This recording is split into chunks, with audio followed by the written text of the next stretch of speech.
ক্লিপে তারপরে অপশন হলো click graphics.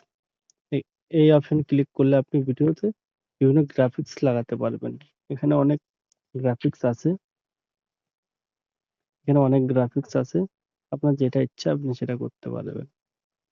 তারপর আছে এআই স্টাইল। এআই স্টাইল না করলে হবে, এটাতে নেটের প্রয়োজন হবে, কিছু প্রিমিয়াম সাবস্ক্রিপশন আছে সেটা নিতে হবে। তাই আমি এটা করলাম না। তারপরের অপশন আছে ম্যাজিক রিমুভাল। এটাতে ক্লিক করলে আপনি আর যে ফটো যে কোনো ভিডিওতে যে মানুষের ছবি আছে, মানুষের ভিডিও করা আছে, যে মানুষটার ব্যাকগ্রাউন্ড ইরেজ হয়ে যাবে। তাই এটা আমি করব না, করতে টাইম লাগবে, থাক করব না। তারপরের অপশন আছে ব্যাকগ্রাউন্ড। ব্যাকগ্রাউন্ডে ক্লিক করলে পরে আপনি ব্যাকগ্রাউন্ড ব্লার করতে পারবেন, ইচ্ছা খুশি ব্লার করতে পারবেন। দেখ আমি এটা করলাম, যেটুকু করেছি সেটুকুই বেস্ট।